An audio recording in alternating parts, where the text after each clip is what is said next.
Olá, você gosta de futebol? Já ouviu falar sobre John Textor, o dono da SAF do Botafogo?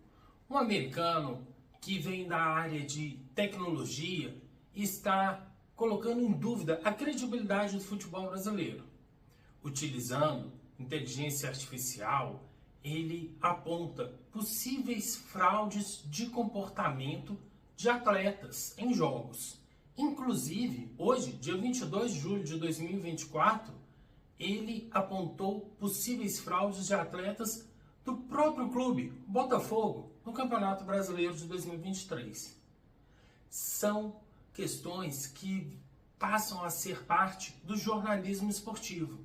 Eu, Leandro Heringer, jornalista, doutor em administração, concursos em inteligência artificial, aprendizagem de máquina e Big Data, no MIT, no Einstein, venho trazer uma colaboração sobre o tema.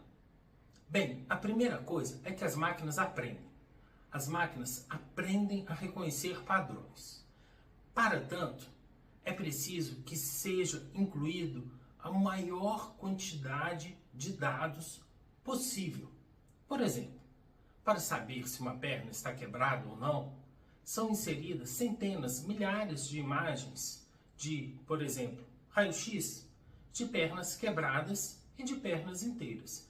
E são classificadas. Dessa forma, a máquina sabe o que é uma perna quebrada e uma perna inteira. E quando você faz o raio-x, a própria máquina pode diagnosticar a situação. Em termos esportivos, algumas variáveis podem dificultar essa identificação do padrão de comportamento.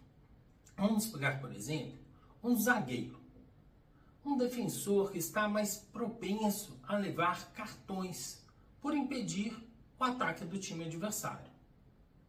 Pois bem, são diversas variáveis que ocorrem durante os jogos e durante as competições. Se o zagueiro tem um cartão amarelo, se o jogo é um jogo do chamado mata-mata, em que a eliminação em 2 jogos pode mudar o comportamento em relação, por exemplo, ao campeonato de ponto corrido, com 38 rodadas. As situações de jogo, a questão emocional, dependendo de o jogador ter levado um cartão, se achar a arbitragem justa ou injusta, podem interferir no padrão de comportamento. Desse modo, é extremamente perigoso julgar comportamentos de atletas, ainda mais em um esporte coletivo com tantas variáveis como o futebol. Imagine, por exemplo, uma partida de vôlei. É mais possível entender que um atacante vai atacar com a mão direita ou com a mão esquerda, que ele vai atacar na paralela ou na diagonal. Contudo, as situações no campo de futebol são diversas.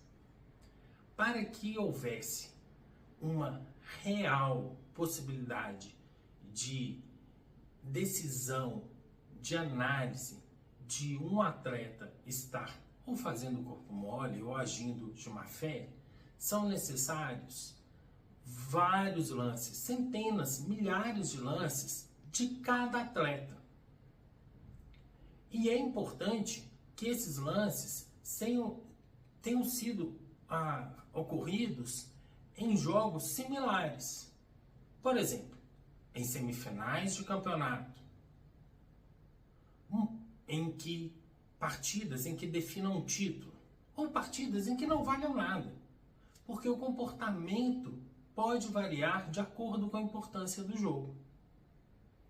Entendam que são necessárias centenas, milhares de imagens de um zagueiro dando um bote no atacante, para saber se ele está agindo da mesma forma, que ele tenha o mesmo padrão. E saber também se os jogos são similares. Então, usar a inteligência artificial para analisar um padrão de comportamento de um atleta pode ser útil, mas extremamente relativizável.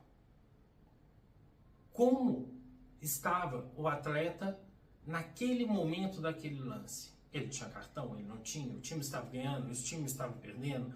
Era uma partida decisiva? Não era? Sendo assim, é importante que jornalistas e torcedores entendam que a inteligência artificial veio para facilitar várias ações humanas. Contudo, ela não é resposta, e muito menos uma resposta definitiva para tudo, inclusive para a análise do comportamento humano. Espero ter contribuído.